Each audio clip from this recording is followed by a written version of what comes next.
Hello everyone, good morning. কেমন আছো তোমরা সবাই? আমরা খুব ভালো আছি, আশা করছি তোমরাও খুব ভালো আছো। এখন বাজে ঘড়িতে সকাল 7টা। আমি জাস্ট ঘুম থেকে উঠলাম। রিহু এখনও ওঠেনি, আর জয়ের নাইট ডিউটি ছিল, তাই এখনও আসেনি। তো ও আসবে 8:30 নাগাদ, তাই আমি ও আসার আগে আগে কিন্তু সমস্ত কাজকর্মগুলো করে নেওয়ার চেষ্টা করব। আর আমার নিজের শরীরও যেহেতু ভালো না, তাই বললাম আর কি। তো যাই হোক, আমি কিন্তু তাড়াতাড়ি করে আগে ফ্রিজে যত আটা ফাটা ছিল, ওই ঘরটার মধ্যে আমার ফ্রিজ রাখা আছে, তো আটা ছিল, তরকারি ছিল, সেগুলো সব বের করে নিলাম। সকালের জন্য আটা আমি সবসময় আগের দিন রাতে মেখে রাখি, না হলে না আমার খুব মানে দেরি দেরি হয়ে যায় আর কি আটা মাখতে বসলে অন্যান্য কাজের, তাই আমি রাত্রেবেলায় মেখে রাখি। এরই মধ্যে কিন্তু রিহু উঠে গেছে আর জয়ও চলে এসেছে। তার জন্য আমি এখন জয়ের জন্য নিয়ে যাচ্ছি আদা দিয়ে লিকার চা, যেহেতু আমারও শরীরটা বেশি ভালো না। আর আমার চায়ে মধু দিই, আর জয়েরটার মধ্যে একদমই চিনি ছাড়া, মানে কিছুই দেওয়া হয় না। তারপরে কিন্তু আমি তাড়াতাড়ি করে রান্নাবান্নাটা শুরু করে দিলাম। দিল্লিতে না এত গরম পড়েছিল যে কি বলবো, টেকা দায় ছিল দুদিন। দুদিনের জন্য খুব গরম ছিল, তারপরে না বৃষ্টি হয়ে একদম সব ঠান্ডা হয়ে গেছে যেহেতু, আর তার মধ্যে আমরা কুলার চালাতাম, তো না আরও বেশি এখন ঠান্ডা হয়ে গেছে ওয়েদার, আর আমাদেরও দুজনের খুব ঠান্ডা লেগে গেছে। আমি তো মানে খুবই অসুস্থ এখন। আর জয়ও মানে রিহুও কিন্তু একটুখানি খ্যান খ্যান করছে, আমার মনে হচ্ছে ওকে নিয়েও ডাক্তারখানায় যেতে হবে। তো যাই হোক, ও এখন মা ছাড়া কিছু বুঝতে পারছে না।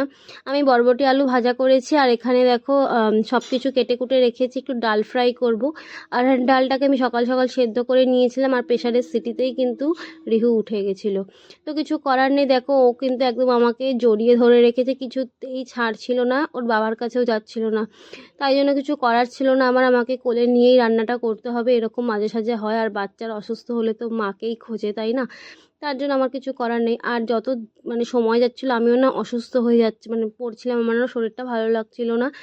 তো আমি কোনো মতে রান্নাটা করেছি। আর সব সময় জয় অফিস থেকে এসে হোক আর বাড়িতে থাকলেও আমাকে ঘরটা ঝাঁট দিয়ে দেয়, কিন্তু আজকে ও ঝাড়ু পোছা বার্তন ও সমস্ত কিছু কাজ এই সমস্ত করে দিয়েছে।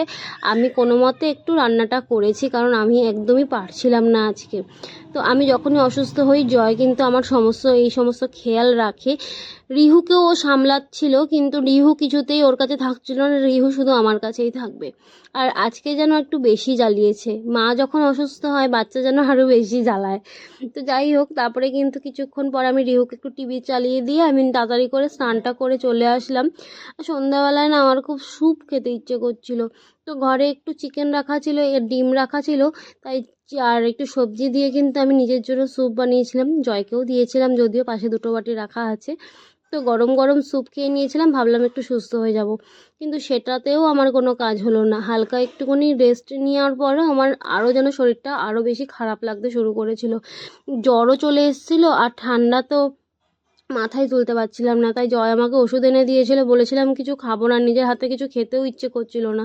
তো জয় আমাকে রাত্রেবেলা খাইয়ে দিয়েছিল, যেহেতু আজকে ওর ছুটি ছিল, তো ও বাড়িতেই থাকবে, নাইট ডিউটি যাবে না, তাই অত একটা চাপ নেই। তো ও আমাকে খাইয়ে দিয়েছিল, তারপর আমি ওষুধ খেয়ে একটু সুস্থ হয়েছিলাম। তো এই ছিল আজকে আমার ডেলি ব্লগ।